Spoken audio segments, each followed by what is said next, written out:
Computer language. देखिए computer की जो लैंग्वेज है वो अपनी जो कंप्यूटर की अपनी जो लैंग्वेज होती है जिसे कंप्यूटर खुद समझता है वो कहलाती है मशीन लैंग्वेज। मशीन, ठीक है। और ये जैसे कि हमारे ABCD में 22 कैरेक्टर्स होते हैं, ऐसी मशीन में 0 और 1 सिर्फ 2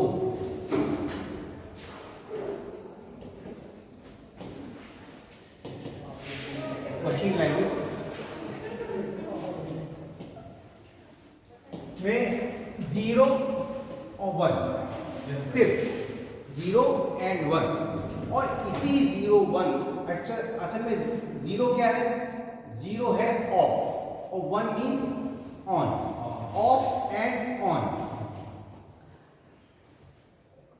ये एक ऐसी लैंग्वेज है जो एक मशीन क्या है? सिर्फ ऑफ को समझती है या ऑन को समझती है। तो ये कंप्यूटर की अपनी भाषा जिसको हमारा समझ पाना जो है वो बड़ा मुश्किल है। शुरू के जो कंप्यूटर्स हुआ करते थे उसमें यही लैंग्वेज, इनपुट भी इसी लैंग्वेज से दिया जाता था। इस वजह से उन जो स्टार्टिंग के जो कंप्यूटर्स थे उनको चला पाना, उनको ऑपरेट कर पाना, उनके रिजल्ट को समझ पाना वो बहुत मुश्किल था, क्योंकि जो कुछ भी था वो सब इन्हीं 0 1 की फॉर्म में ही देना पड़ता था। 0 1 की फॉर्म में ही आउटपुट आता था। इसकी कॉम्प्लेक्सिटी को कम करने के लिए क्या किया गया कि कुछ और लैंग्वेजेस डेवलप की गई। इसके बीच की एक लैंग्वेज है, ये कहलाती है असेंबली लैंग्वेज। असेंबली लैंग्वेज, इसमें क्या हुआ कि उसका थोड़ा सा कॉम्प्लिकेशन कम किया गया। जैसे कि प्लस साइन जो होता है वो प्लस साइन को 0 1 की फॉर्म में कुछ कहा जाएगा, कुछ कोड होगा उसका, उसको उन्होंने ऐड करके, मतलब इसमें कुछ वर्ड्स जो हैं वो इन्होंने नेचुरल लैंग्वेज के डाले, जिसको समझ पाना कुछ हद तक आसान हुआ। लेकिन अभी भी वो पूरी तरीके से ऐसा नहीं है कि वो जो है हमारी लैंग्वेज बन गई थी। एक बीच की लैंग्वेज बनी जिसमें के ज़्यादातर जो थे वो मशीन लैंग्वेज यानी 0 1 की फॉर्म थी, और कुछ चीज़ें जो थी वो हम अपनी हमारी लैंग्वेज से लेके उसको कंप्लीट किया गया था। ये कहलाई असेंबली लैंग्वेज। और फिर आज जो चल रही है ये है high level language. High level language, देखिए मशीन लैंग्वेज, असेंबली और हाई लेवल लैंग्वेज। यहाँ हाई लेवल लैंग्वेज में जो प्रोग्रामिंग की जाती है, कोडिंग की जाती है, उसमें क्या होता है कि हम जो कुछ भी है उसके अंदर जो वर्ड्स हैं वो हमारी अपनी नेचुरल लैंग्वेज जो इंग्लिश है उससे, इफ है, वाई है, फॉर है, ऐसे बहुत सारे उसके अंदर कमांड्स हैं और स्टेटमेंट्स हैं जो कि इस्तेमाल होते हैं। लेकिन कंप्यूटर तो उसको 0 1 की फॉर्म में ही समझेगा। कंप्यूटर तो उसको 0 1 की फॉर्म में ही समझेगा।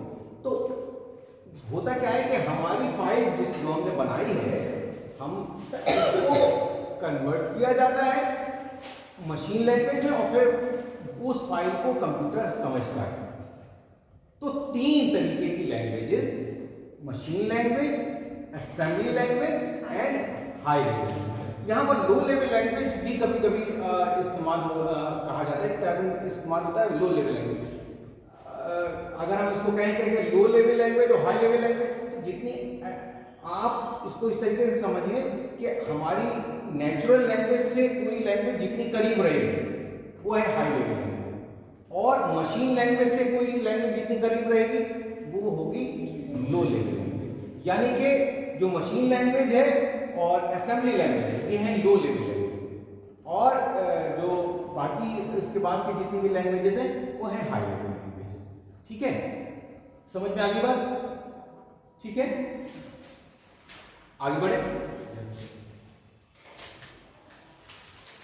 इसके बाद आ जाता है कंप्यूटर का क्लासिफिकेशन। Classification of computer.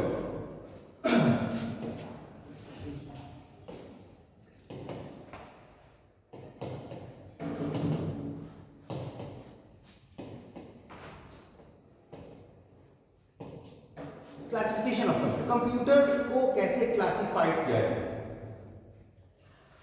उससे पहले आप लोग इसको समझिए कि कंप्यूटर का इवोल्यूशन कैसे है, कंप्यूटर किस तरीके से आज जो है, असल में कोई भी चीज़ जो होती है वो कोई ऐसा नहीं होता है कि वो आज बन गई और आज ही वो सबसे अच्छी बन गई, डायरेक्ट ऐसा नहीं होता, स्टेप बाय स्टेप जो है ये चीज़। अब जैसे कि देखो टीवी, किसी ज़माने में जो है वो ऐसा बक्से वाला टीवी ब्लैक एंड वाइट आता था, फिर क्या हुआ उसके अंदर चैनल बढ़ना शुरू हुए, फिर उसके बाद क्या हुआ कि वो कलर हो गया, फिर कलर होने के बाद उसका साइज जो था वो जो है वो पतला होने लगा है, और वो पतला होते होते आज भी वो पतला होने का जो है वो आज भी चल रहा है, कि वो बता रहे हैं कि वो तो सिर्फ दीवार पे आप बिल्कुल जैसे पेपर की तरह टांग ले, इस तरीके के भी टीवी आ रहे हैं। तो बराबर डेवलपमेंट इसी तरीके से कंप्यूटर जो है वो जो आज जो कंप्यूटर आप जो देख रहे हो वो हमेशा से ऐसा नहीं था। स्टार्टिंग में इसकी 5 जनरेशन हैं, कंप्यूटर की 5 जनरेशन है, जनरेशन 1, जनरेशन 2, 3, 4 एंड 5। हुआ क्या कि जब भी कोई बहुत मेजर, कोई बहुत बड़ा डेवलपमेंट हो जाता है टेक्नोलॉजी में, जिससे कि कंप्यूटर का में बहुत चेंज आ जाता है, हालांकि चेंजेस रोज हो रहे हैं, ये सबसे ज़्यादा डेवलपिंग फील्ड है जहाँ पर रोज चेंजेस हो रहे हैं, लेकिन कोई बहुत बड़ा मेजर चेंज आ जाए तो कहता है कि अब ये नया पीरियड, नई जनरेशन स्टार्ट होगी, ठीक है। तो इसी तरीके से फर्स्ट जनरेशन के जो कंप्यूटर थे उसके अंदर एक टेक्नोलॉजी इस्तेमाल होती थी, कहते थे वैक्यूम ट्यूब्स। वैक्यूम ट्यूब्स ये बहुत बड़े बड़े होते थे और बहुत जल्दी इनकी हीट जनरेट करते, और इस वजह से बहुत ज़्यादा जो है गर्म हो जाया करते थे और ज़्यादा देर तक नहीं चला करते थे। पावर भी ज़्यादा, कोई चीज़ जब गर्म होगी तो वो पावर भी ज़्यादा कंज्यूम करेगी, तो इसके ये ड्रॉबैक है। लेकिन थे, इसके बाद जो नई टेक्नोलॉजी आई ये कहलाई ट्रांजिस्टर। यहां से स्टार्ट हुआ सेकंड जनरेशन। अब देखिए जब जब नई टेक्नोलॉजी आएगी तो कुछ चीजें जो हैं वो बराबर चेंज होंगी। पहला क्या, पावर कंजप्शन। हमेशा पिछले जनरेशन से पावर कंजप्शन कम होता रहेगा।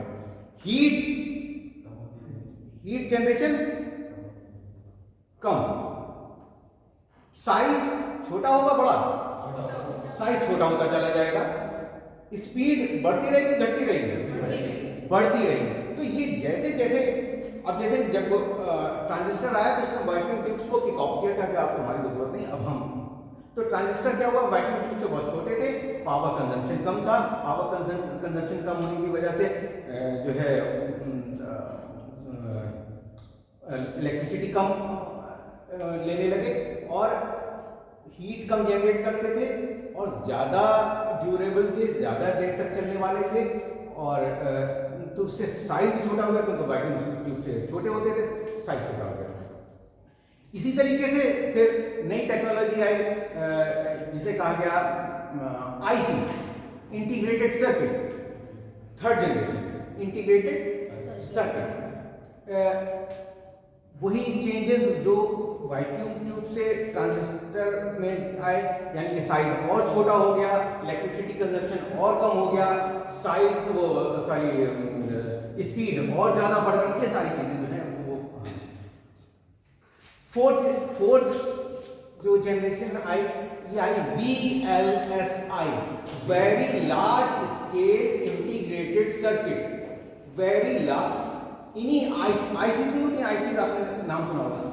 ये आईसीज को एक छोटे ढेर सारे आईसी जो है वो एक पैनल में लगा दी गई और जैसे बोला गया VLSI, very large scale integrated circuit. इससे क्या हुआ, वही सारे चेंजेस फिर आए, हमारा सिस्टम जो था और छोटा होता गया। और जो फिफ्थ जनरेशन, जो अब करंट जो जनरेशन, उसमें बता रहे हैं कि माइक्रोचिप जो है, और अब उसको भी बहुत छोटा करके जो है वो, ये फिफ्थ जनरेशन में ही हमारा डेस्कटॉप, लैपटॉप, ये सब फिफ्थ जनरेशन की गए हैं। और आज जो कॉम्पटॉप जो आपके जेबों में पड़ा हुआ है ये भी फिफ्थ जनरेशन की गई। नेक्स्ट जो जनरेशन आ रही है इसमें जो नई टेक्नोलॉजी इस्तेमाल हो रही है, ये बल्कि हम बॉर्डर पर खड़े हुए हैं, ये कहलाती है AI, आर्टिफिशियल इंटेलिजेंस।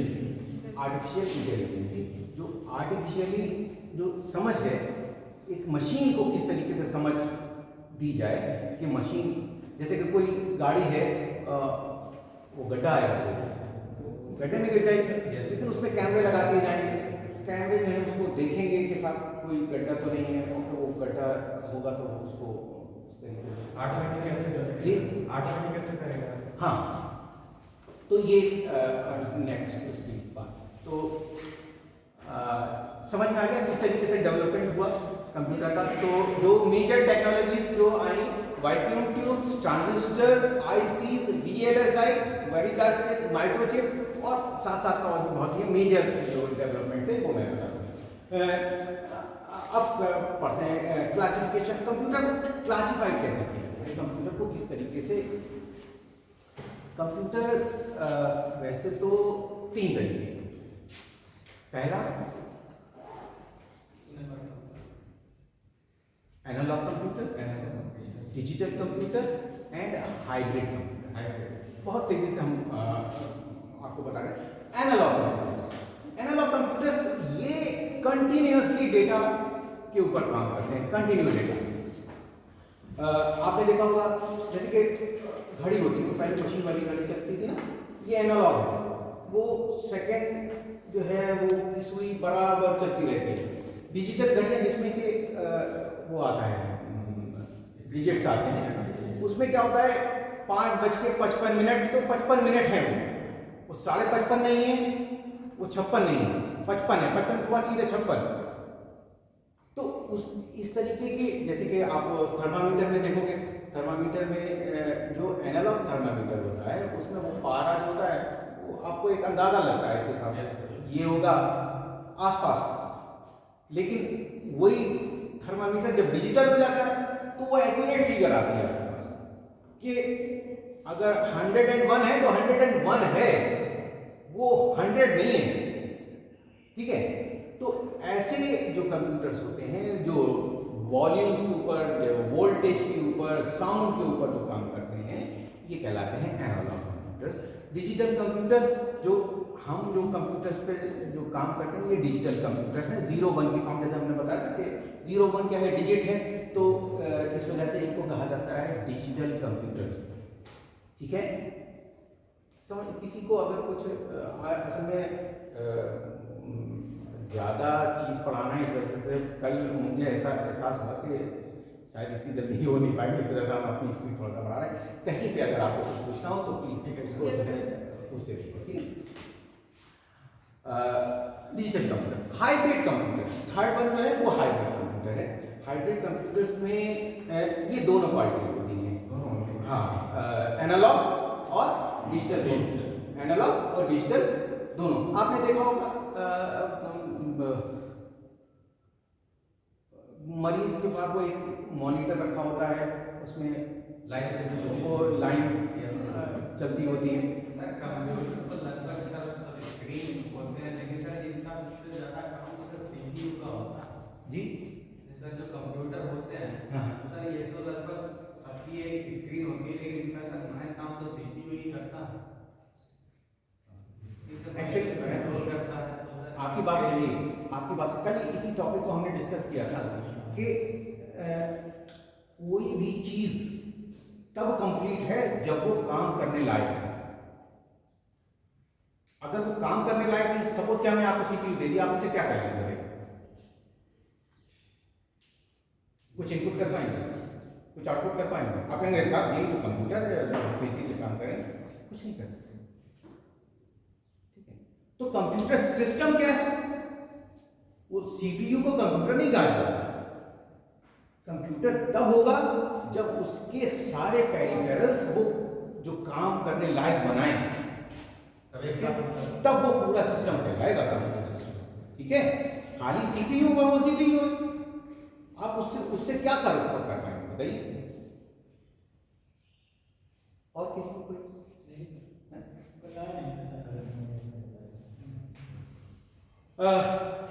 कहाँ पर हाइब्रिड कंप्यूटर, तो वो मैं बताता हूँ लाइन, और साथ साथ में कुछ डिजिट्स भी जो है वो आपको दिखाई दे रहे होते हैं। ये हाइब्रिड कंप्यूटर है। जो डिजिटल पे भी काम करता है, जो हार्ड बिट्स होती हैं उनको आपको एनालॉग उसमें दिखाता है, और बाकी तो ये इस तरीके के जो कंप्यूटर कहलाते हैं ये हाइब्रिड कंप्यूटर कहलाते हैं। तो 3 तरीके के computer, analogue computer, digital computer and hybrid computer, ठीक है। अब हम आ जाएंगे डिजिटल कंप्यूटर के classification of digital computer. Digital computer को जब हम क्लासिफाइड करेंगे तो ये बनते हैं 5, इनकी परफॉर्मेंस को ध्यान में रखते हुए हम इनको क्लासिफाइड करते हैं। जो सबसे लोअर दर्जे का जो डिजिटल कंप्यूटर है ये कहलाएगा माइक्रो कंप्यूटर। माइक्रो, जो आमतौर पे आप लैबोरेटरी वगैरह में जो हम इस्तेमाल कर रहे हैं ये कहलाता है माइक्रो कंप्यूटर। इसकी इस वजह से क्योंकि ये आम आदमी के पहुंच में है, और आम आदमी को ज़्यादा कोई बहुत बड़ा कोई रॉकेट साइंस को काम करना नहीं होता, उसे क्या बट तो उसका परफॉर्मेंस इतना अच्छा, लेकिन हमारे लिए बहुत अच्छा होता है। रेट कम होते हैं, इस वजह से हमारा आदमी के पहुंच के अंदर है, तो ये कहलाता है माइक्रो कंप्यूटर। दूसरा कहलाता है मिनी कंप्यूटर। मिनी कंप्यूटर ये, हाँ, दोनों में से डिफरेंस क्या है माइक्रो में?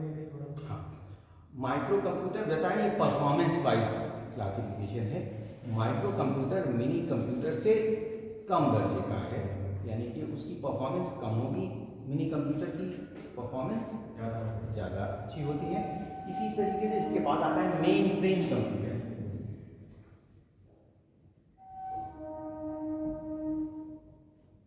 मेन फ्रेम कंप्यूटर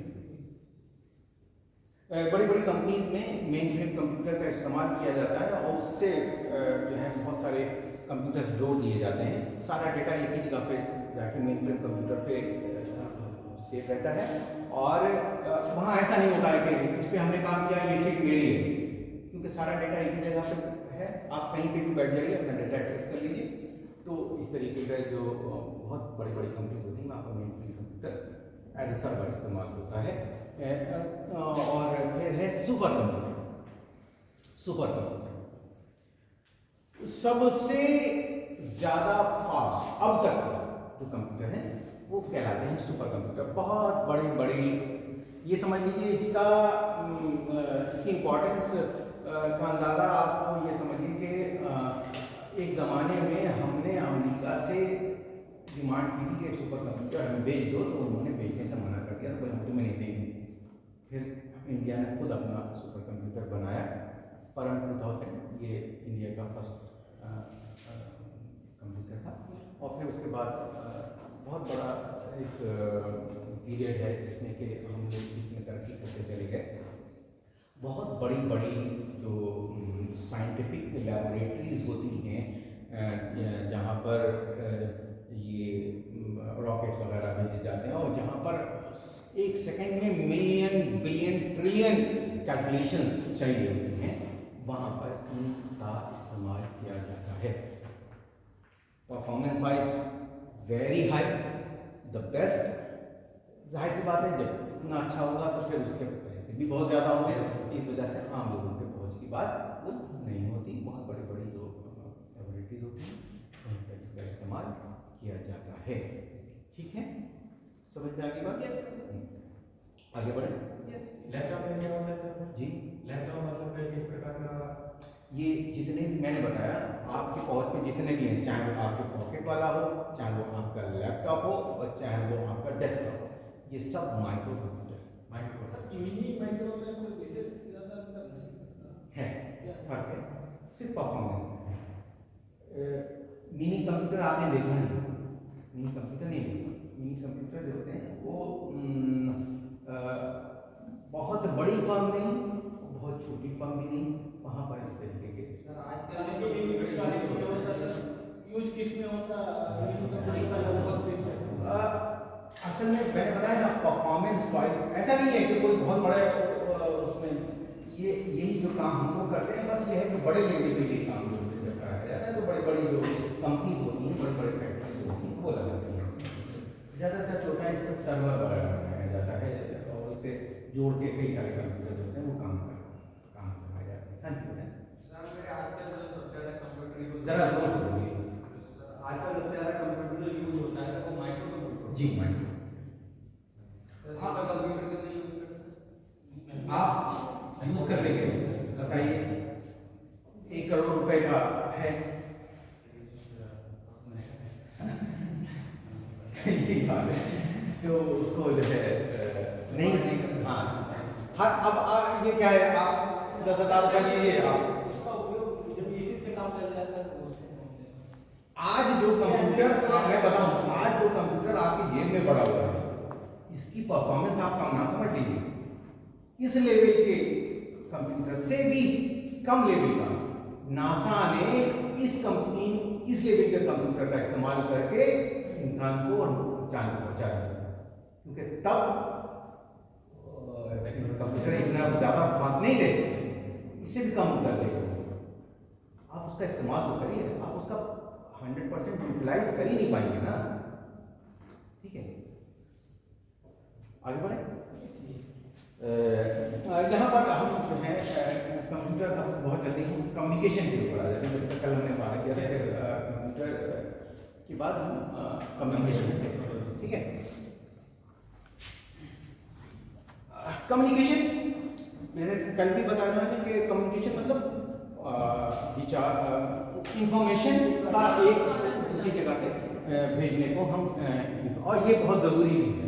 सूचना अगर पहली बात तो टाइमली होनी चाहिए, इस वजह से हमेशा ये इसके ऊपर जोर दिया जाता है कि जल्दी से जल्दी तब होगी जब फास्ट ट्रैवलिंग होगी। तो इस वजह से हम जो है हमें इसके ऊपर बराबर जो है वो डेवलपमेंट चल रहा है कि हम इंफॉर्मेशन बहुत जल्दी पहुँचाएँ ताकि डेटा फास्टली ट्रांसफर हो। आपने देखा होगा 2G पे 3G 4G 5G आ रहा है। ये क्या है? 2G में पहले तो 1G था, उसमें सर इसकी फुल फॉर्म क्या है? मुझे बनने G फॉर जनरेशन और 1 2 3 4 आप जानते हैं। तो first generation, second generation, third generation, fourth generation, fifth generation. 1G generation में आपको ज़्यादा बस वॉइस कॉलिंग की सुविधा थी।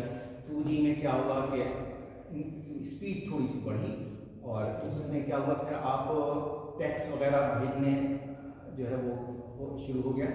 3G स्पीड और बढ़ाई गई और क्या किया गया फिर आप इमेजेस और ग्राफिक्स वगैरह भी भेजने लगे। 4G जब आया तो सब वीडियो कॉलिंग स्टार्ट हो गई। अब 5G जो आ रहा है इसमें क्या होगा, इसमें बता रहे हैं कि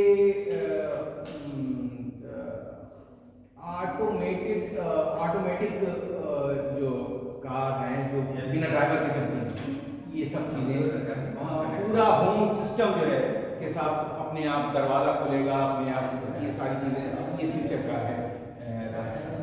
हाँ ठीक है। तो बात चल रही थी कम्युनिकेशन की। तो कम्युनिकेशन में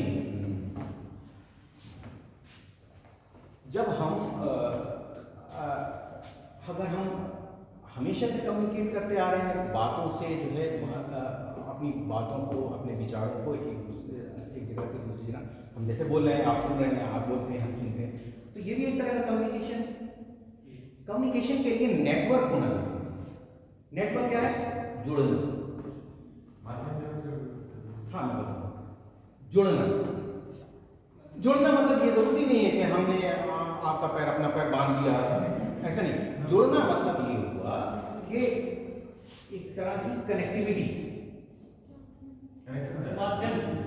हाँ हम एक तरह से जुड़े हुए हैं, जहाँ जब हम अपनी बात को समझा पा रहे हैं, हमारी बात आप तक पहुंच रही है, आपकी बात हम तक पहुंच रही है, इसका मतलब ये है कि ये एक नेटवर्क है। अगर हम यहाँ पर अपना लेक्चर चाइनीज में डिलीवर कर रहे हो और आपको चाइनीज नहीं आ रही हो तो ये नेटवर्क नहीं है। हालांकि सारा सब कुछ वही है, लेकिन चूंकि हम अपनी बात आप तक नहीं पहुंचा पा रहे हैं, नेटवर्क नहीं। आप देखिए ना, मोबाइल में सब कुछ सही है, सब कुछ है, लेकिन बात नहीं पहुंच पा रही, नेटवर्क नहीं। और यही जब बात होने लगती है तो हाँ अब नेटवर्क सही है। ठीक है, समझ में आ रहा है? दो तरीके से हम कम्युनिकेशन जो है, हम यहाँ पर जो बात करेंगे वो बात करेंगे डिजिटल जो कम्युनिकेशन है उसकी बात करेंगे। ठीक है, डिजिटल कम्युनिकेशन दो तरीके से, एक तो होता है point two point, point two point,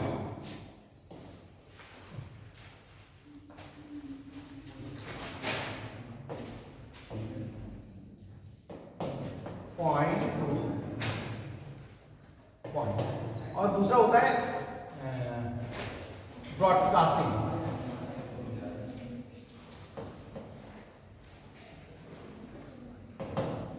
broadcasting point two point, एक जगह से दूसरी जगह बात पहुंच रही है, यह है पॉइंट टू पॉइंट। जब आप मोबाइल का इस्तेमाल करते हैं ये पॉइंट टू पॉइंट कनेक्शन है, भाई आप सुन रहे हैं दूसरा सुन रहा है, ये पॉइंट टू पॉइंट। ठीक है, और दूसरा होता है ब्रॉडकास्टिंग। ब्रॉडकास्टिंग क्या होता है? लाइव ब्रॉडकास्टिंग होती है, ट्रांसमीटर एक होता है और रिसीवर बहुत सारे होते हैं। जब हम कम्युनिकेशन की बात करते हैं तो असल में ये एक ट्रांसमीटर होता है और ट्रांसमीटर, मीडियम और रिसीवर।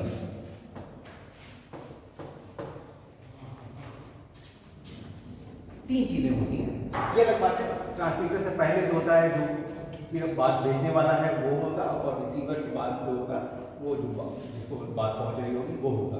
ठीक है, तो ट्रांसमीटर, मीडियम और रिसीवर, इस तरीके से पूरा कम्युनिकेशन कंप्लीट होता है। ट्रांसमीटर ट्रांसमिट करता है, भेजता है, मीडियम उसको उस बात को ले जाता है जो मीडियम, और रिसीवर उसको रिसीव करता है, और इस तरीके से हमारा कम्युनिकेशन कंप्लीट होता है। ठीक है, समझ में आ रही बात? तो पॉइंट टू पॉइंट में एक ट्रांसमीटर होता है, एक रिसीवर होता है, और ब्रॉडकास्टिंग में क्या होता है? एक ट्रांसमीटर होता है, बहुत सारे रिसीवर। जैसे कि टीवी का ब्रॉडकास्टिंग हो रहा होता है, एक जगह से चल रहा है और उसमें से कई लोग देख रहे हैं, सैकड़ों हजारों। सर मीडियम ना हो तो सर नहीं है, मतलब कनेक्टिविटी नहीं होगी। ये सर मीडियम ना हो सर जान से सर जो इंफॉर्मेशन भेजी जाती है वो क्या बिना मीडियम के तो नहीं होती, मीडियम तो होगा। सर वहाँ तो है नहीं भाई अभी आपने मीडियम के बारे में सुना क्या है? मीडियम वेव्स जो है ये मीडियम है, तरंगों के माध्यम से, ये भी तो मीडियम है। मीडियम कोई ये थोड़ी है। सर वहाँ मतलब कौन से बात नहीं होगी, ट्रांसमीटर। हाँ, लेकिन मीडियम तो जरूरी है, बिना मीडियम के। मीडियम कई तरीके के होते हैं, अभी हम उसके ऊपर बात करें, मीडियम को भी क्लासिफाइड करें। तो ये ब्रॉडकास्ट। अब चलिए मीडियम के ऊपर बात करें। हाँ हाँ, वो वहाँ पर जांच को कौन सा मीडियम काम करता है? हाँ, मैं बता रहा हूँ। अभी मैं जब मीडियम पे बात करूँगा तो फिर ये सारी चीज़ें इसमें आएंगी। मीडियम देखिए,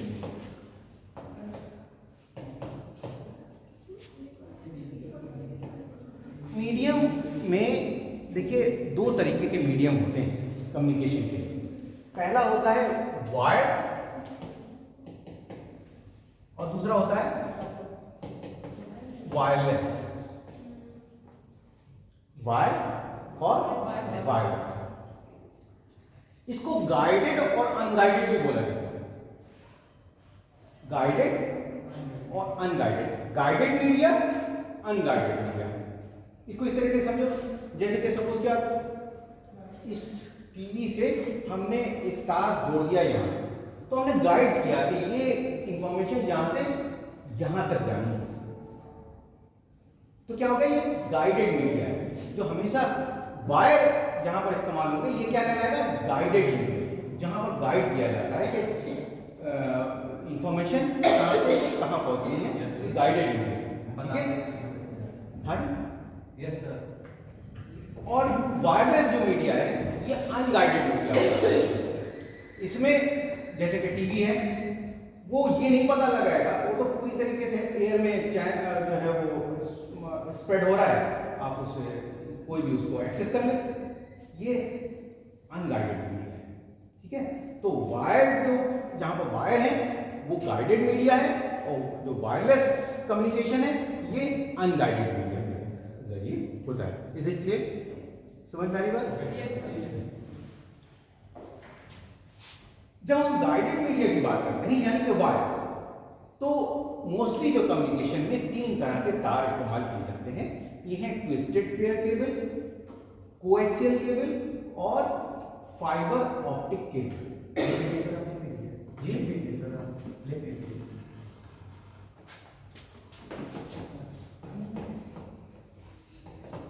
twisted pair cable,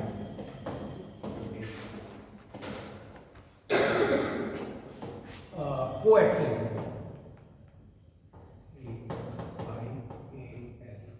coaxial cable, और तीसरा है fibre optic, fibre optic cable.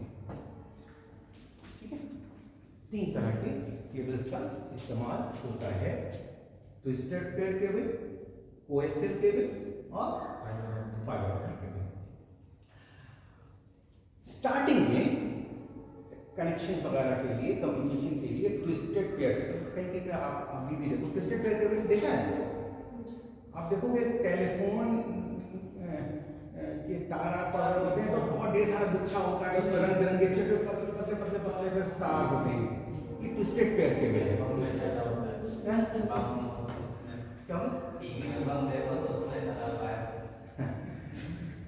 आप उसमें देखो, कभी गौर करो तो रेड कलर और रेड एंड व्हाइट कलर आपस में मिले हुए होते हैं, brown colour brown and white colour आपस में मिले हुए होते हैं। तो पेयर में ये होते हैं पतले पतले से तार होते हैं। कॉलेज से बाहर निकलोगे इतना मोटा सा कुछ बाहर निकला हुआ पड़ा, वो देखिए ये ट्विस्टेड पेयर केबल। हाँ, लाल पीले नीले हरे बैंकिंग और ढेर सारे रंग बिरंगे तार, पतले पतले से तार, वो twisted pair cable. Sir headphone कहते हैं, कौन से आते हैं जी? हेडफोन कहते हैं, हेडफोन जो होती है सर, हेडफोन ज्यादा ठीक है, ईयरफोन की बात कर रहा है, वही है ट्विस्टेड पेयर केबल। जहाँ पर पेयर्स में बात हो वो ट्विस्टेड पेयर है, आपस में ट्विस्ट कहते हैं मुड़े हुए, आपस में उंधे हुए, और पेयर जोड़े और केबल केबल। ठीक है, कोएक्सियल केबल आप लोग याद करो, ये जो केबल ऑपरेटर जो तार बिछाते हैं जिसमें कि भाई कॉपर का बहुत बारीक सा तार बीच में होता है, उसके ऊपर एक प्लास्टिक की कोटिंग होती है, फिर जाली सी जो है वो होती है इस तरीके, ये कोएक्सियल केबल, कोएक्सियल केबल। ठीक है, होता क्या है कि ट्विस्टेड पेयर केबल में बहुत ज़्यादा जो है स्पीड नहीं मिल पाती। जब हमें ज़्यादा स्पीड की ज़रूरत होती है, ज़्यादा बड़ी इंफॉर्मेशन अगर हमें एक्सेस करानी होती है, तो फिर कोएक्सियल केबल का इस्तेमाल करते हैं। और जो अब जो नई टेक्नोलॉजी आ रही है, ये आ रही है फाइबर ऑप्टिक केबल। इसी से मिलता जुलता जो नई जियो फाइबर ये पूरी फाइबर ऑप्टिक केबल है, जिसमें के तार होता ही नहीं,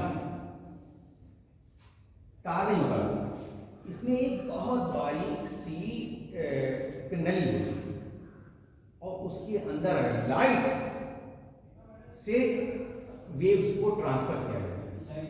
जी, वाईफाई भी कर सकते हैं, वाईफाई है, वो वायरलेस में आएगा, वायरलेस में ये कौन सी वायर लाइट के बारे में।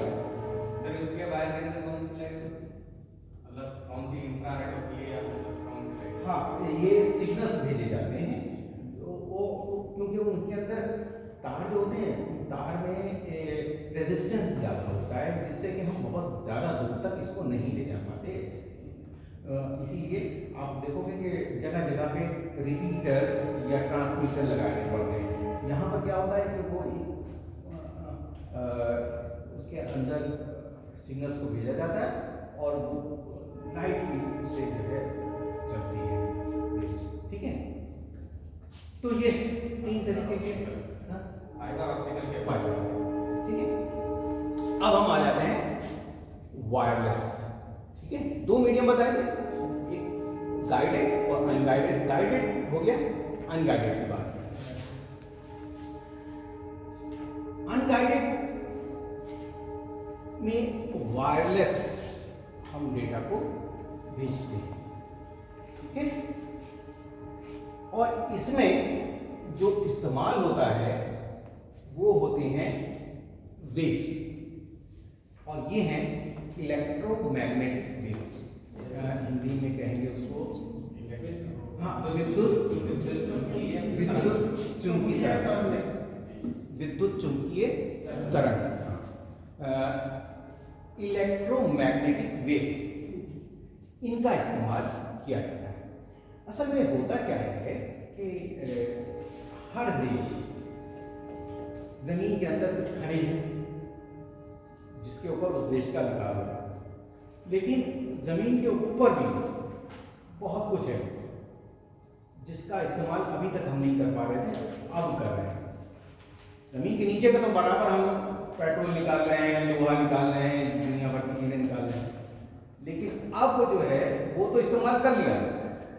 अब इंसान जो है वो जमीन के ऊपर जो रिसोर्सेज हैं, और उसमें सबसे बड़ा रिसोर्स जो है वो क्या है, इलेक्ट्रोमैग्नेटिक वेव्स। आपने बराबर देखा होगा कि साहब उसकी नीलामी चल रही है, बैंडविड्थ की नीलामी हो रही है, तो सरकार जो है कहती है कि हम स्पेक्ट्रम बेच रहे हैं, स्पेक्ट्रम की नीलामी हो रही है।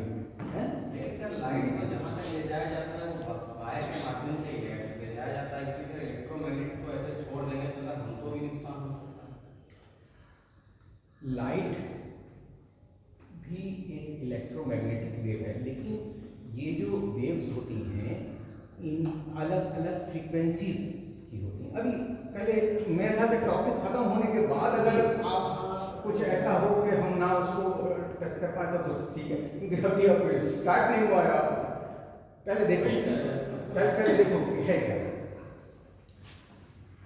तो जो वेव्स होती हैं ये इलेक्ट्रोमैग्नेटिक वेव्स के पूरे यहाँ से लेके ऊपर तक स्पेस तक इलेक्ट्रोमैग्नेटिक वेव्स का जाल बना हुआ है।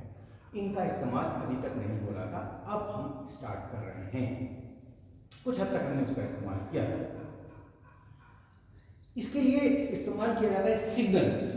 ये सिग्नल जो है इलेक्ट्रोमैग्नेटिक वेव्स के जरिए हम भेजते हैं।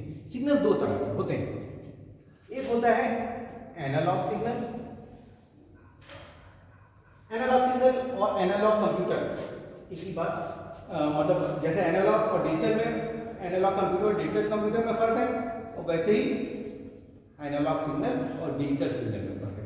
एनालॉग सिग्नल जो होते हैं वो कंटिन्यूटी, और जितने भी नेचुरल जो सिग्नल्स हैं जैसे साउंड है, लाइट है, ये क्या है, ये एनालॉग सिग्नल।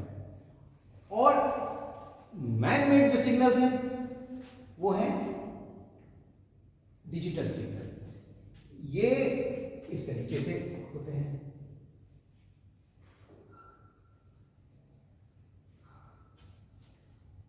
यानी कि 0 और 1, अगर ये 0 है तो ये 1 है। इसमें कंटिन्यूटी नहीं होती, 0 होगा 1 होगा, 1 होगा 0 होगा, दैट्स इट। मोबाइल में सर कौन से आते हैं? सब डिजिटल। मोबाइल पूरा डिजिटल है, मैंने बताया ना, ये डिजिटल कंप्यूटर है। डिजिटल कंप्यूटर में ही तो माइक्रोप्रोसेसर तो बिना उसके चलेंगे। ठीक है, एनालॉग सिग्नल और डिजिटल सिग्नल। ठीक है, बात समझ आ गई। अब हम बात करेंगे एनालॉग सिग्नल। एनालॉग सिग्नल जो होते हैं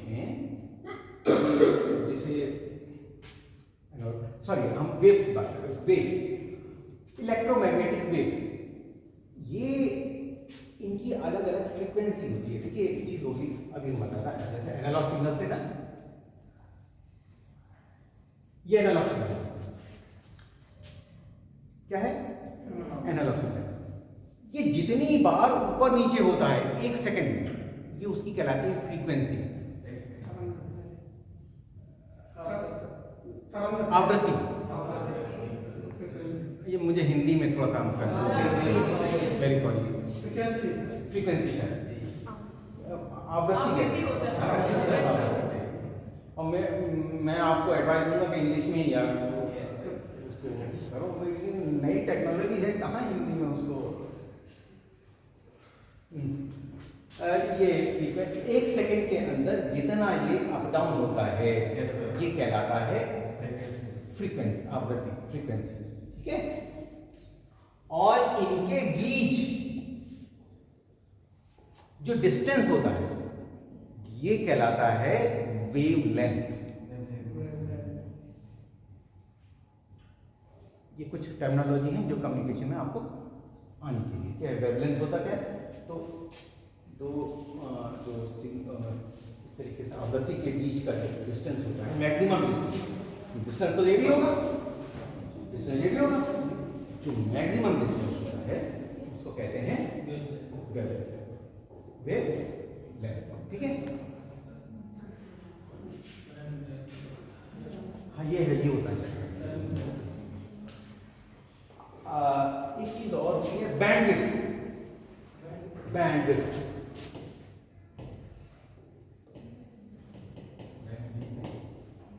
बैंडविड्थ ये बैंडविड्थ क्या होती है, किसी कोई डिवाइस है वो उसकी एक लिमिट होती है कि साहब ये इतनी फ्रीक्वेंसी से लेके इतनी फ्रीक्वेंसी तक काम करें। जो वो जो रेंज होती है, फ्रीक्वेंसी की जो रेंज होती है, ये कहलाती है बैंडविड्थ, ठीक है। समझ में आ रही बात? हाँ उसकी क्षमता, हाँ वो कितना, कौन कौन सी फ्रीक्वेंसी। अब देखिए रेडियो सिग्नल है, जो रेडियो सिग्नल है वो रेडियो से कैच करते हैं, टीवी उसे कैच कर पाता है, नहीं कर पाता। टीवी के सिग्नल रेडियो नहीं कैच कर पाता, है ना। क्यों?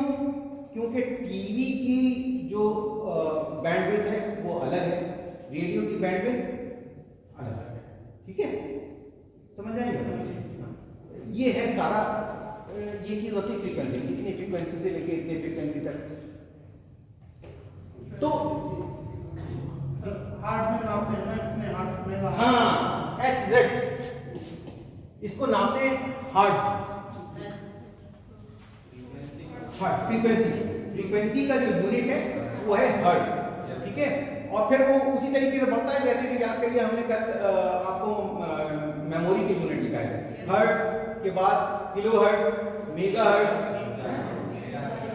तक ही काम है, इसके आगे नहीं पहुंचे, मेगा हर्ट्ज तक ही है। और आपको बताऊं कि जो हम जिन तरंगों को सुन पाते हैं, ये 20 हर्ट्ज से लेके 20,000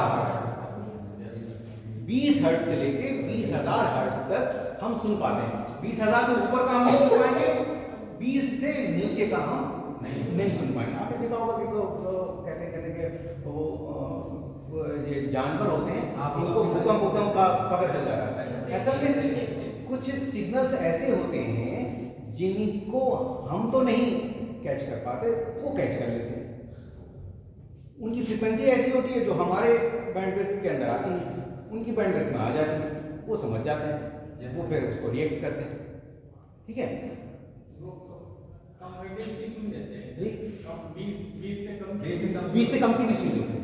अलग अलग जानवरों में ये अलग अलग होता है, वो 20 से कम की सुन लेते हैं। सर लेकिन जंगल से ऊपर की सुन। सर ये फ्रीक्वेंसी का डिफरेंस है जो बैंडविड्थ है, बैंडविड्थ फ्रीक्वेंसी का डिफरेंस नहीं है, रेंज अभी पता है। वेवलेंथ बताइए आपने।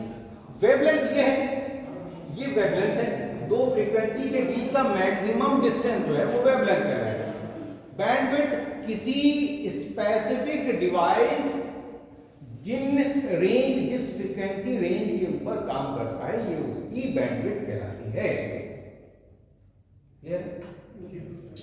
नहीं, जैसे कि हमारी, ऐसे समझो, जैसे कि हमारी जो बैंडविड्थ है वो 20 हर्ट्ज से लेके 20,000 हर्ट्ज तक है। उसकी लिमिट मतलब तो सर ये फ्रीक्वेंसी का डिफरेंस तो है? डिफरेंस कैसे है? वेवलेंथ बोले, वेवलेंथ थोड़ी ना है, इसकी क्षमता होता है। नहीं समझ? हाँ बताओ। नहीं आ रहा, समझ नहीं आ रहा।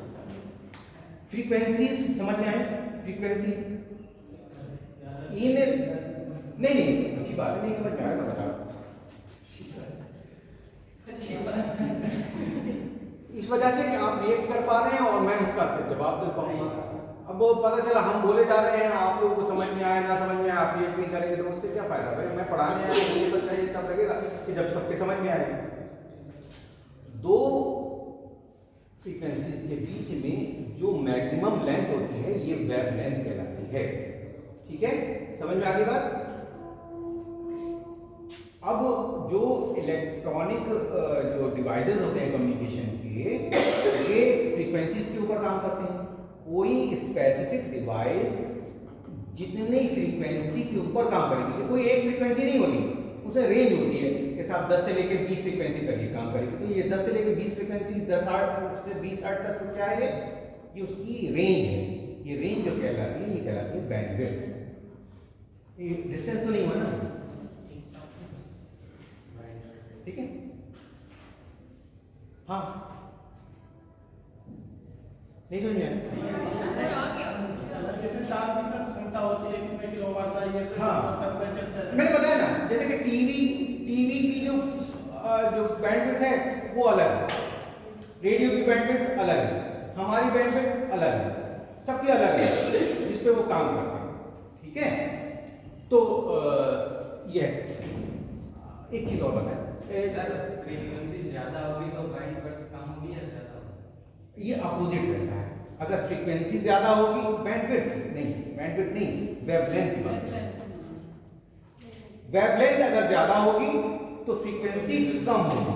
देखिए अब इसको हम फैला देंगे तो 1 सेकंड के अंदर तो फिर वही फ्रीक्वेंसीज कम हो जाएंगी, और जब वेवलेंथ कम होगी तो फ्रीक्वेंसीज, जैसे कि ये देखो यहां पर क्या हुआ, वेवलेंथ कम हो गई, फ्रीक्वेंसी ज्यादा हो गई। इनमें अपोजिट रिलेशन है। ठीक है, 20 हर्ट्ज से लेके 20,000 हर्ट्ज तक हम सुन सकते हैं। 20 हर्ट्ज से नीचे की जो फ्रीक्वेंसी होंगी ये कहलाती है इंफ्रासाउंड, जो हम नहीं सुन पाते कम होने की वजह से, वो क्या कहलाएंगे? इंफ्रासाउंड।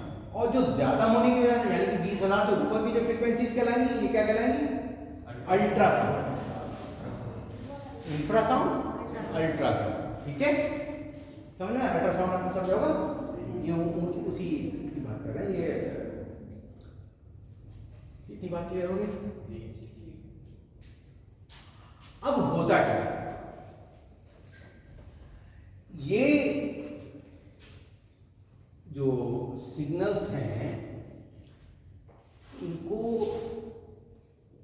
भेजा जाता है तरंगों के माध्यम से। हमारी धरती पर, जैसे कि हमने बताया था कि यहाँ से लेके ऊपर तक जो है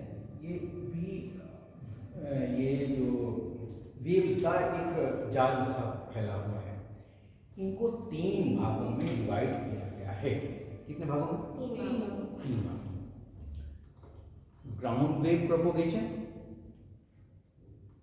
space wave propagation, sky wave propagation और स्पेस वेव प्रोपोगेशन।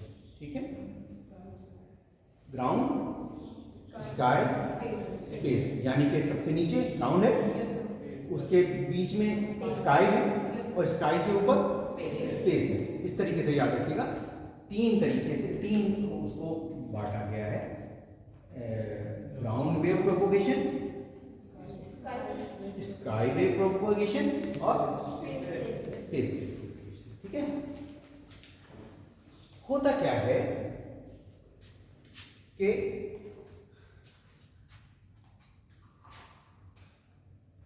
जो कम फ्रीक्वेंसीज में होते हैं उसमें जो ग्राउंड वेव प्रोपोगेशन की बात करें, ग्राउंड वेव प्रोपोगेशन जैसे कि सपोज किया ये एक अर्थ है, ठीक है। इस अर्थ पे पहले तो ग्राउंड वेव प्रोपोगेशन समझिए क्या होता है। धरती से मिलते हुए जो फ्रीक्वेंसी की जो वेव्स की जो रेंज कहलाती है, ये ग्राउंड वेव प्रोपोगेशन। इनको इस्तेमाल करके अगर कोई कम्युनिकेशन किया जाता है तो वो क्या कहलाएगा?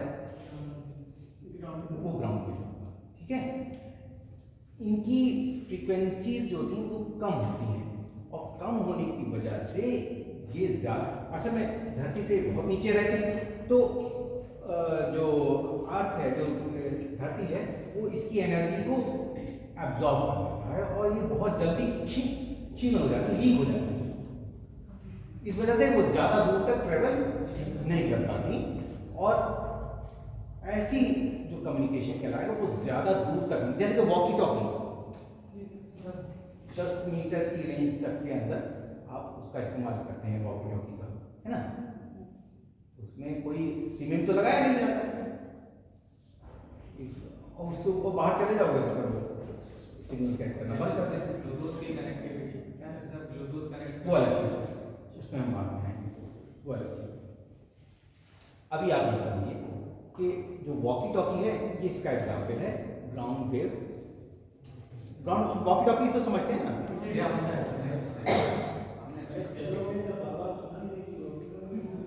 नहीं, अब मैं बता रहा हूँ। असल में ऐसा होता है, आप कभी अमेज़ॉन पे डालें वॉकी टॉकी तो उसमें 2 डिवाइसेस आपको देंगे और वो उसमें वायरलेस कनेक्शन होता है, बोलिए उधर जाके आवाज़ सुनाई देगी, ठीक है। ये वॉकी टॉकी कहलाता है। इसकी रेंज ज़्यादा नहीं होती, 10 मीटर इससे ज़्यादा।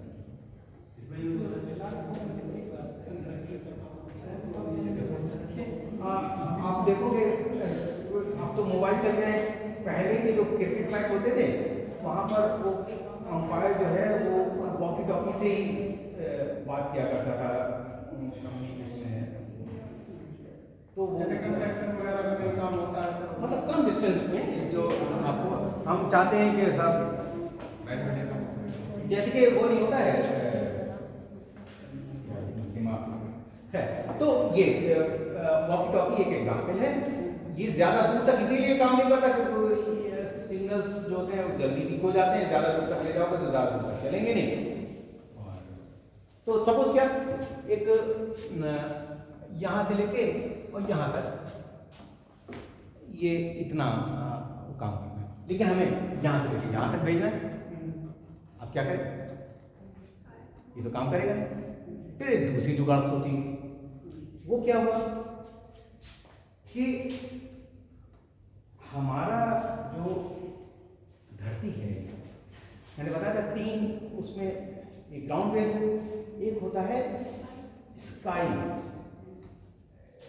हमारी धरती से 65 किलोमीटर से लेके 400 किलोमीटर तक की जो रेंज होती है, 65 किलोमीटर से लेके 400 किलोमीटर की जो रेंज होती है स्काई ऊंचाई, ये कहलाती है आयनोस्फीयर। लेयर्स बढ़ेंगे, एटमॉस्फेयर है, उसकी अलग अलग लेयर्स है, उसमें एक लेयर है आयनोस्फीयर। आयनोस्फीयर ये क्या करते हैं? अच्छा एक चीज और, अभी हमने क्या बताया था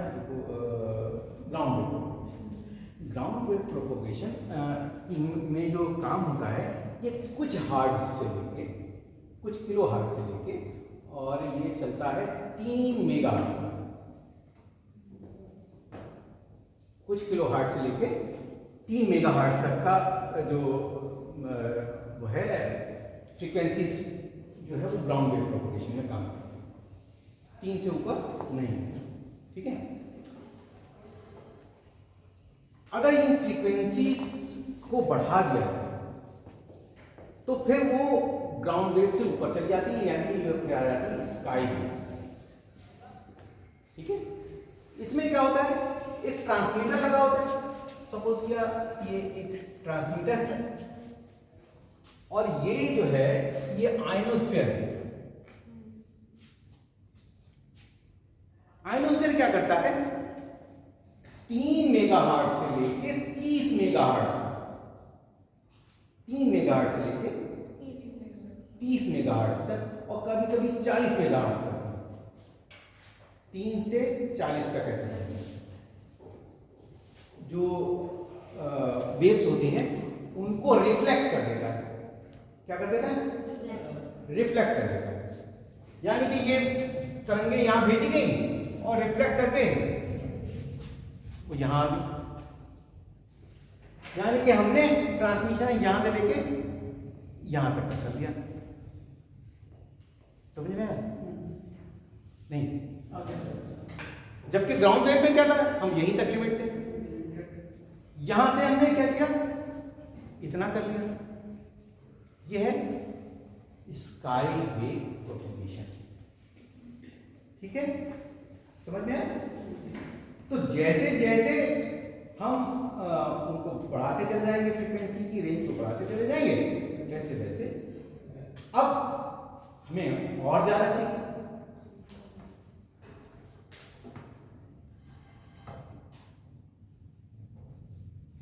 ये इसका एग्जाम्पल, जैसे कि हमने बताया कि वॉकी टॉकी जो था वो ग्राउंड वेव प्रोपगेशन का एग्जाम्पल है, ऐसे ही स्काई वेव प्रोपगेशन एग्जाम्पल है रेडियो सिग्नल।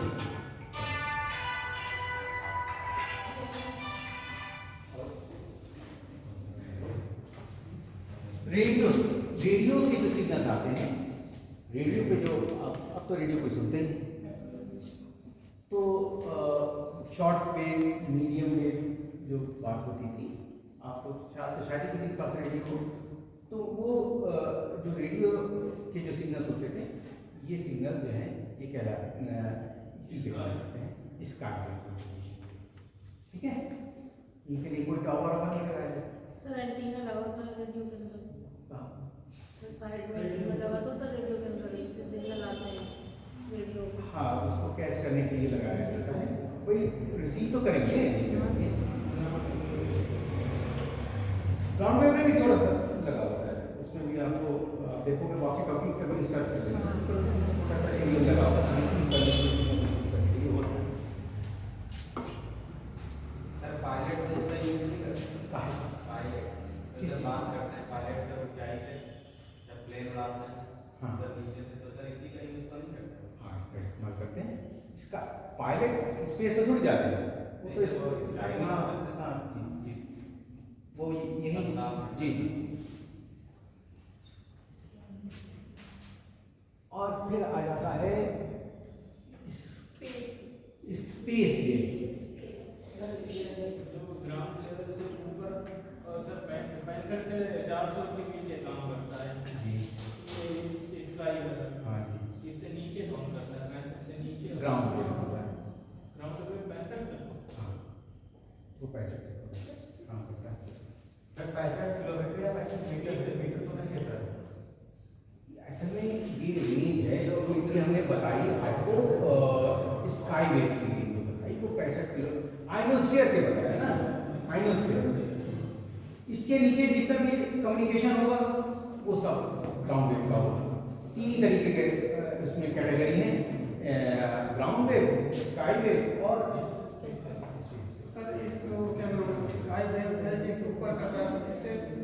आयनोस्फीयर। हम भेजेंगे अपने आप कर, वहाँ वो ये जो लेयर होती है इससे टकराती है और टकरा के रिफ्लेक्ट होके वापस आ जाती है। ठीक है, अगर हम इन वेव्स की फ्रीक्वेंसी को बढ़ा देते, 40 से ऊपर कर देते, तब क्या होता है, ये टकराती नहीं, ये भेज देती है, आयनोस्फीयर को भेज के ऊपर चली जाती है और और फिर कहाँ जाती है? स्काई से ऊपर स्पेस। लेकिन स्पेस में रिफ्लेक्शन के लिए कुछ है नहीं। यहाँ तो आयनोस्फीयर जो है रिफ्लेक्ट कर देते हैं, हमें तो सिग्नल्स वापस अर्थ पे चाहिए ना। वहां पर सैटेलाइट लगाई जाती है, उपग्रह जो होते हैं वो उन सिग्नल्स को कैच करते हैं और रिफ्लेक्ट करके वापस भेज देते हैं अर्थ के दूसरे कोने में। और फिर वहां पर उनका वो कैच करके आपका मोबाइल जो है इसी टेक्नोलॉजी के काम करता है। आपने देखा हो बड़े बड़े टावर लगे होते हैं और टावर जो होते हैं वो सैटेलाइट से जुड़े हुए होते हैं और उनसे सिग्नल्स आता है और फिर वो आप जिस टावर के आसपास होंगे आपको ये टावर ग्राउंड लेवल पर वो कैच करके ग्राउंड लेवल पर काम करते हैं। हाँ, वो वहां सिग्नल कैच कर लेते हैं। अब कोई अमेरिका से आपको कॉल कर रहा है तो वहां तो ग्राउंड वेव तो काम नहीं करेगी, वहां तो उन्होंने वो उसे भेजा सैटेलाइट से तो आपके नजदीकी टावर तक वो आया। ठीक है, समझ में आया? टॉपिक थोड़ा चेंज हो गया। हाँ, मैंने बताया नहीं, दो अलग अलग चीजें हैं, इसी वजह से मैंने उनको अलग बांट दिया। ठीक है, आगे बढ़े। नेटवर्क,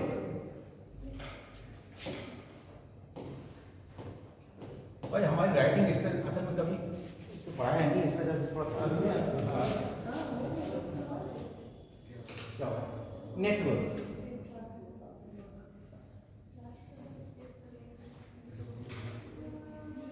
बेटा का टाइम पहुंचते हैं, मेरा बच्चा सर स्पेस वाला ही समझ में जी स्पेस का। हाँ तो मुझसे पूछो ना, मुझसे पूछो। देखो आयनोस्फीयर जो है वहां पर आयन होते हैं, वो रिफ्लेक्ट कर देते हैं वेव्स को वापस। लेकिन स्पेस में इस तरीके की कोई चीज नहीं होती, तो वहां पर सिग्नल्स को वापस लाने के लिए सैटेलाइट होती है। उन सैटेलाइट तक ऐसे समझो,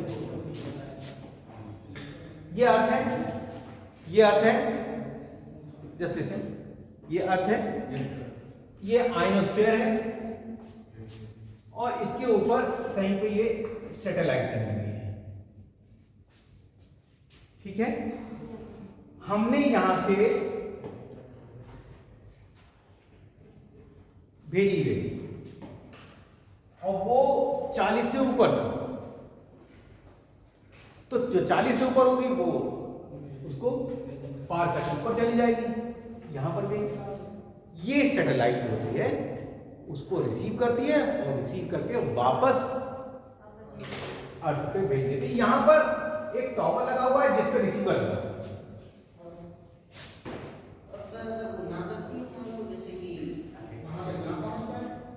क्यों नहीं पहुंचे?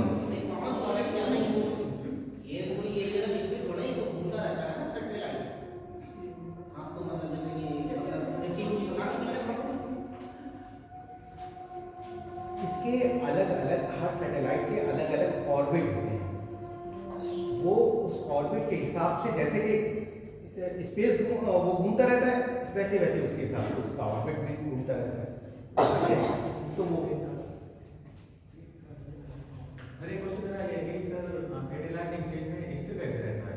क्या नहीं स्थिर है? आप ये कंप्यूटर पढ़ा जावा के बाद आप कैसे जावा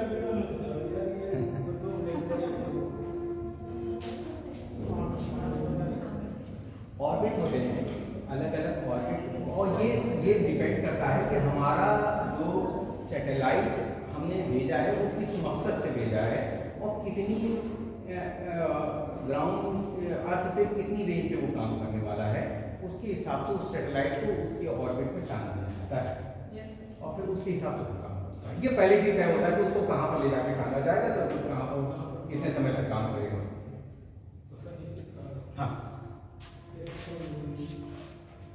ठीक ठीक है। सर इसका जो सर यूज होता है तो सर ये जो फौजी लोग होते हैं सर ये लोग करते हैं सर इसका क्योंकि सर वहाँ टावर नहीं होते तो सर वहाँ सैटेलाइट से ही कनेक्टिविटी कराई जाती है। लेकिन सर हम लोग जो बात करते हैं अमेरिका से वगैरह हम जो बता रहे हैं हाँ तो उसके लिए तो वायर बिछे हुए हैं सर अंदर सर। आपकी बात सही है, वायर पीछे होते हैं ये जो उसकी फाइबर ऑप्टिक केबल का पूरा जाल फैला हुआ है, ठीक है। लेकिन आप इससे डिनाई नहीं कर सकते कि ये जो इंफॉर्मेशन जो फाइबर ऑप्टिक का जाल फैला हुआ है ये अब फैला है, ये इंटरनेट के लिए फैला है। ये अलग बात है कि उसको आपको कॉलिंग के लिए भी इस्तेमाल किया जा रहा है, लेकिन इसका जो मोबाइल से जो आता है ये सैटेलाइट से ही इसका वेव चलता है, ठीक है। सैटेलाइट फोन से अलग होते हैं, उनमें और इनमें फर्क ये होता है कि वहाँ पर जो इस तरीके का कोई जैसे टेलीफोन एक्सचेंज होता है, हम जो कॉल करते हैं तो उसमें कोई ना कोई जो है कोई कंपनी जो है वो बीच में होती है जो हमें सर्विस प्रोवाइड करती है। उनकी कोई सर्विस प्रोवाइडर नहीं होता, वो डायरेक्ट कम्युनिकेट करते हैं जहाँ से जहाँ तक, वो एक अलग चीज़ है। वो जो सैटेलाइट फोन जिसकी इसके सबसे ज़्यादा सर आदमी लोग हैं यही इसलिए यूज़ करते हैं। हाँ कि सर वहाँ टावर होते नहीं, कनेक्टिविटी होती हाँ हाँ सर डायरेक्ट आपकी बात कम्युनिकेशन होता है। FM रेडियो जो है ये भी देखिए 100 से ऊपर की जो मेगाहर्ट्ज़ के ऊपर ये काम करते हैं, ये भी आपको इसी के ऊपर काम करते हुए मिलेंगे। FM जो चैनल आते हैं ये भी आपको इसी तरीके से काम करते हुए मिलेंगे। और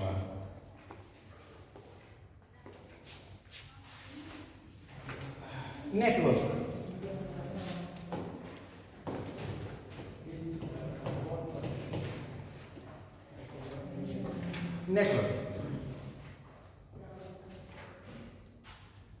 नेटवर्क आप समझते हैं? नेटवर्क ये है कि जब हम कम्युनिकेट कर रहे हैं और वो कम्युनिकेशन हो रहा है तो जो नोड हैं जिनके बीच कम्युनिकेशन हो रहा है उनके बीच क्या है वो नेटवर्क। अगर वो कम्युनिकेशन नहीं होता है तो इसका मतलब नेटवर्क नहीं, यानी कि बिना नेटवर्क के कम्युनिकेशन नहीं। ये जो कनेक्शन है ये नेटवर्क मुझे बताया था कि तो वायरलेस और वायर्ड कनेक्शन, ठीक है। ये अगर हम देखें तो तीन तरह का होता है ब्रॉडली, और भी इसके छोटे छोटे से एग्जाम्पल मिलेंगे। एक होता है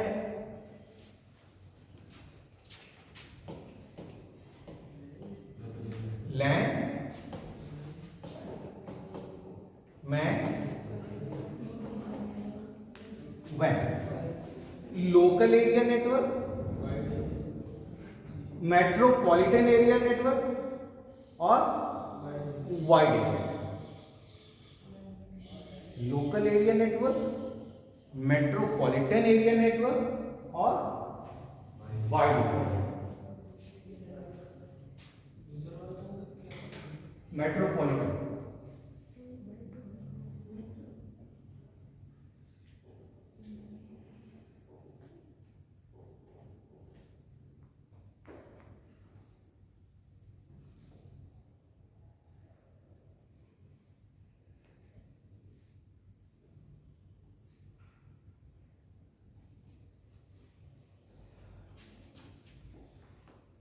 हमारा जो जब भी हम कोई डिवाइसेस के बीच कम्युनिकेशन करते हैं तो ये जब हम नेटवर्क की टर्मिनोलॉजी में जब हम बात करते हैं तो उनको कहते हैं नोड। क्या कहते हैं? नोड,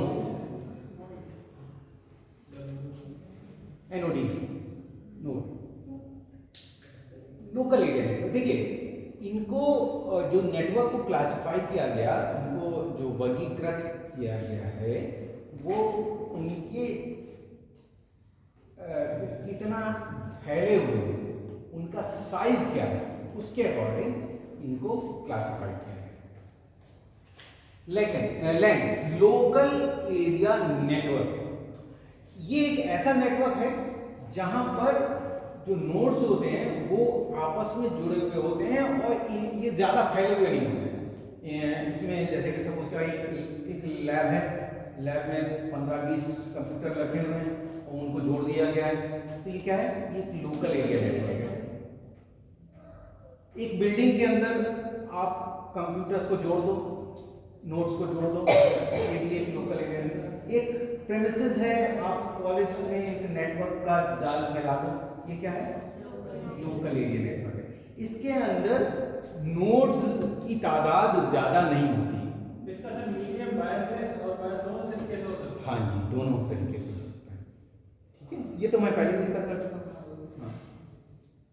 तो अब ये अलग है कि आपको किस तरीके से आप चाहें गाइडेड मीडिया से, चाहे तार से आप करती है, वरना वाईफाई है, नेटवर्क तो वायरलेस में ही आएगा जी। सर नेटवर्क है तो वायरलेस में ही आएगा। ये किसने कह दिया? दोनों में नेटवर्क हम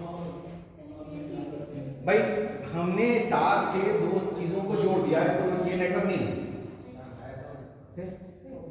आप ये कैसे कह सकते हैं कि सर ये वायरलेस नहीं है?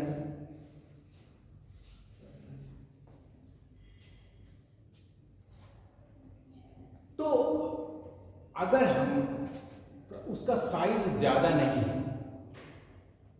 मुश्किल से दो मैक्सिमम 300 नोट्स उसमें जुड़े हुए होते हैं, ये मैक्सिमम बात कर रहे हैं।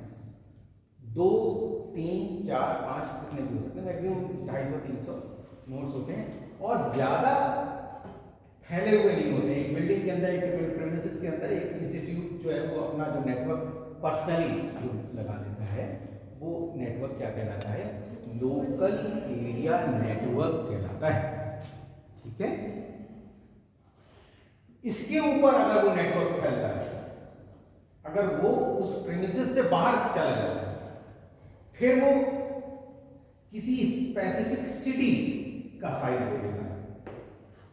अगर इसके ऊपर है, वो प्रेमिसेस से ऊपर कहीं दूसरा जगह पे जो है शहर के किसी दूसरे कोने में भी कनेक्शन लेके पहुंच रहा है, तो फिर वो है मेट्रोपॉलिटन एरिया नेटवर्क। इसमें तादाद बढ़ जाती है, 1000 के करीब पहुंच जाती है। निश्चित कुछ एरिया होता है इसका, रेंज होती है सर। हाँ, रेंज होती है।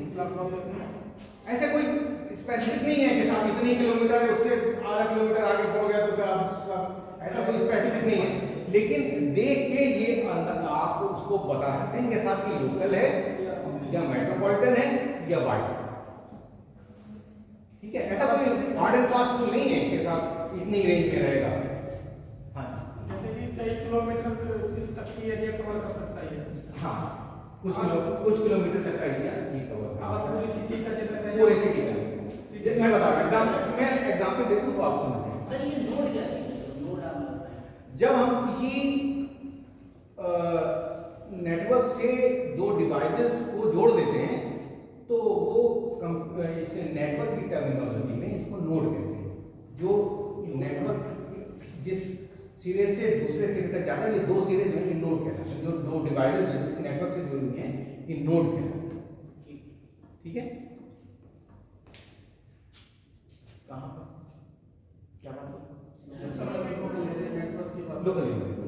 तो अब मैं एग्जाम्पल दूँ, जो लोकल एरिया नेटवर्क तो आपको पता ही है कि कोई लैब के अंदर है या किसी के दुकान के अंदर 4-5 कंप्यूटर जोड़े हुए हैं, वो भी लोकल एरिया नेटवर्क कहलाएगा।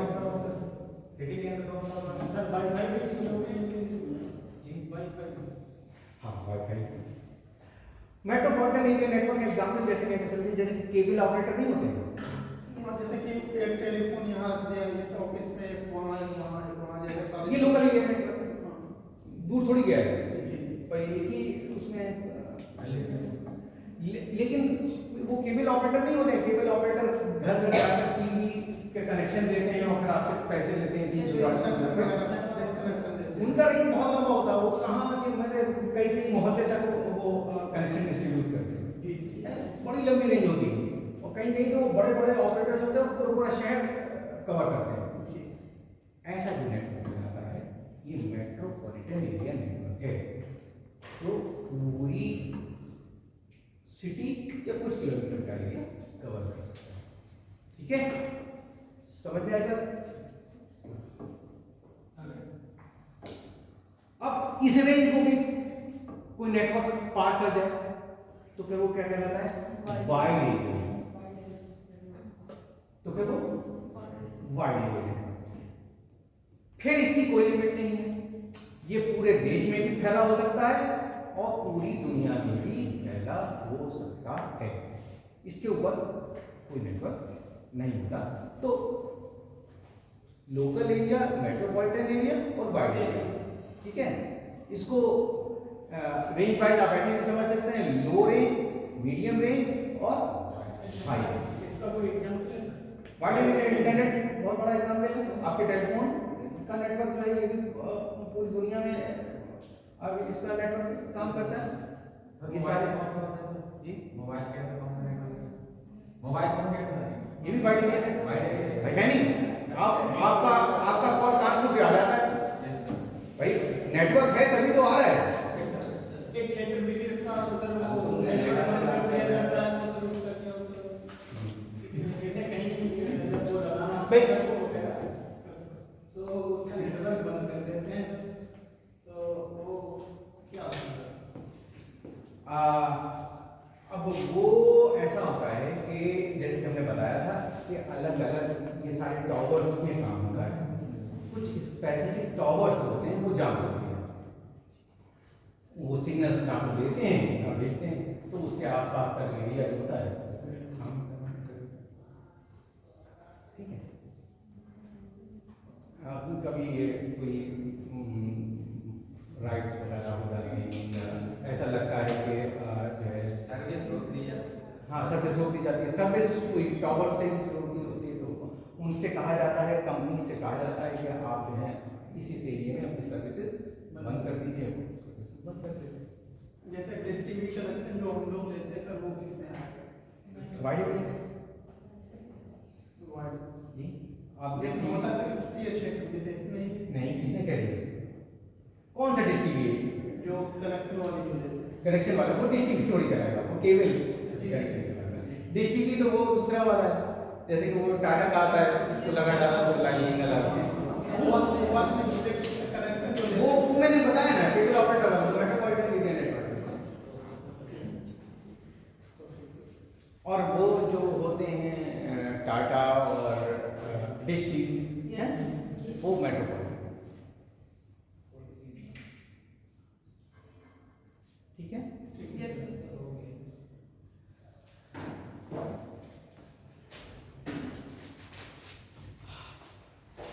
एक चीज और, एक और भी नेटवर्क होता है जिसका जिक्र नहीं होता लेकिन मैं बता दूं, ये होता है पैन। पैन फुल फॉर्म है पर्सनल एरिया नेटवर्क। सर जो साइबर कैफे वाले यूज करते हैं कब मैं बता रहा हूँ, सर ब्लूटूथ वाला जैसा पर्सनल पहले मेरी बात तो सुन लो, फिर अगर उसको हम ना डिफाइन करें तो आप सवाल करें।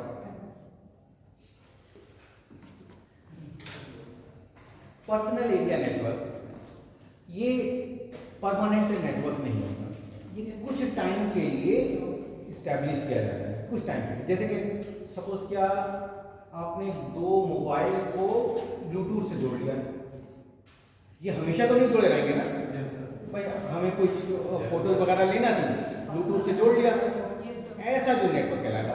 इसकी रेंज 10 मीटर से ज़्यादा की नहीं होती और ये परमानेंट भी नहीं होता, टेम्परेरी कुछ टाइम के लिए होता है। इस तरीके का जो नेटवर्क कहलाता है ये कहलाता है पर्सनल वाईफाई आ सकता है इसमें? जी। वाईफाई आ सकता है? वाईफाई, हाँ जी वाईफाई नहीं, वाईफाई इसमें पर्सनल एरिया नेटवर्क है। नहीं सर हॉटस्पॉट एक दूसरे का कनेक्ट करते हैं हम लोग, हॉटस्पॉट एक हॉटस्पॉट आ जाएगा, हॉटस्पॉट आ जाएगा। हॉटस्पॉट हमेशा थोड़ी आपको, और ब्लूटूथ जैसे एक दूसरे से ब्लूटूथ ये जो बहुत कम एरिया में जो है आप लगाएंगे।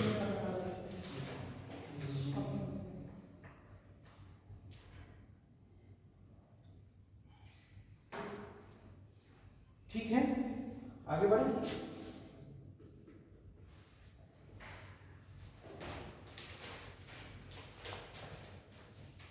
अब बात कर लेते हैं हम कुछ, ये तो मैंने बता ही दिया ना कि 2G, 2G 3G 4G 5G, इनका क्या है, डिफ़ॉल्ट जनरेशन होता है। और जैसे जैसे हमें डेटा की ज़्यादा ज़रूरत पड़ती गई, हमें स्पीड ज़्यादा चाहिए हो, और कंपनियां तो तैयारी हैं हमारी बात पे, हमें और ज़्यादा स्पीड की ज़रूरत है, उन्होंने कहा गया और ज़्यादा। अब 5G, अब आने वाले उसमें दौर में 5G जो है वो चलेगा, तो 5G अब आ रहा है, ठीक है। और तो ये वो है। और कुछ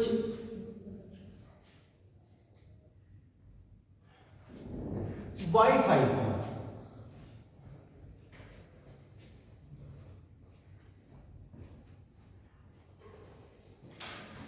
एक चीज वाईफाई तो आप लोग परिचित होंगे, इसमें बताएंगे। एक होता है लाइव फाई।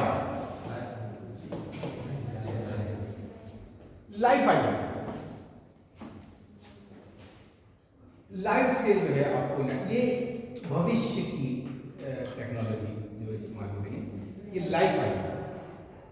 इसमें एक बल्ब जो है, एक बल्ब सा लगा हुआ है, और वो उसके थ्रू जो है, उस लाइट के थ्रू सिग्नल जो है वो स्प्रेड है। लाइट के तरफ जी, लाइट के, इसी वजह से ये लाइव फाइल या लाइव मतलब लाइट। तो सर अभी वर्तमान में ये काम नहीं कर रहा है। वर्तमान कॉन्सेप्ट आ गया है, लेकिन असल में बात यह है कि इसके लिए पूरा सिस्टम चेंज करना पड़ेगा। ये जो बल्ब ऐसा नहीं होगा कि ये जो 100 रुपये वाला बल्ब चार पे हो जाएगा, वो बल्ब भी अलग होगा, वो पूरा सिस्टम ही अलग होगा। और असल में कोई नई चीज़ तब हम अडॉप्ट करते हैं जब वो पुरानी चीज़ जो है वो हमारे लायक नहीं रहती, या पुरानी चीज़ से बेहतर हो। अभी तक हमारा काम वाईफाई से चल रहा है और भरपूर चल रहा है, तो हमें ज़रूरत नहीं पड़ रही। जब कभी ज़रूरत पड़ेगी वाह, ठीक है। एक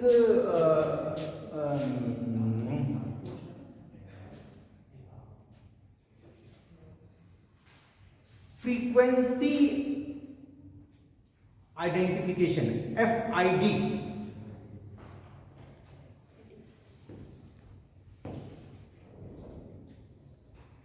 ये भी एक लेटेस्ट टेक्नोलॉजी है।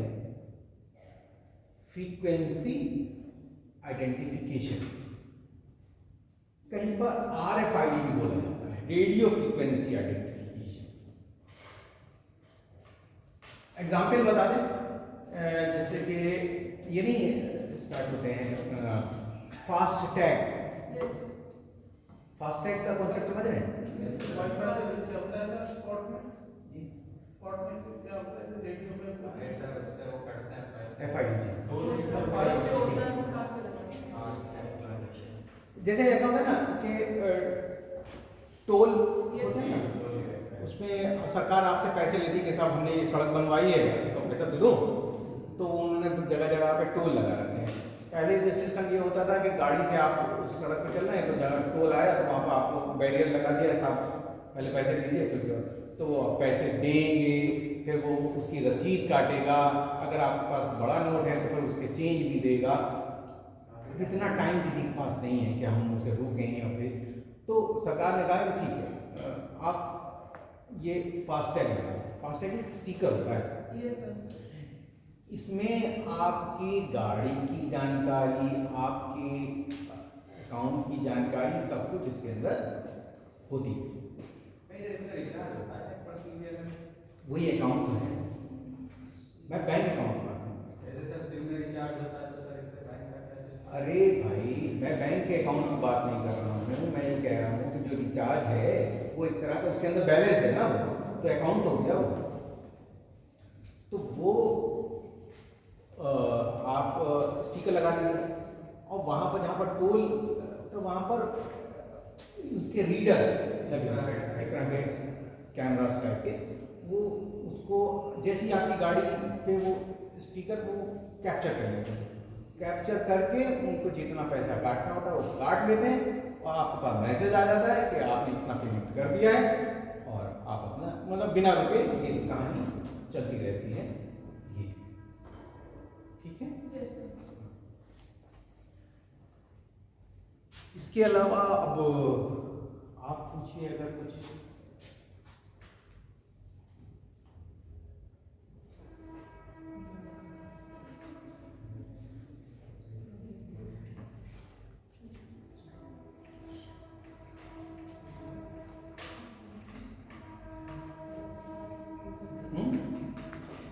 सर वाईफाई की फुल फॉर्म क्या है?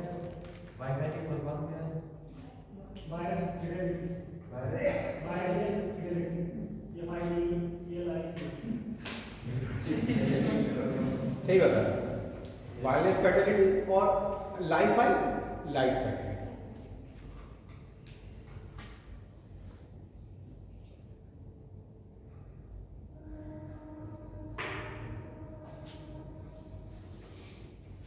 सर वीडियो बना जी चलोगे? वीडियो किसी को कुछ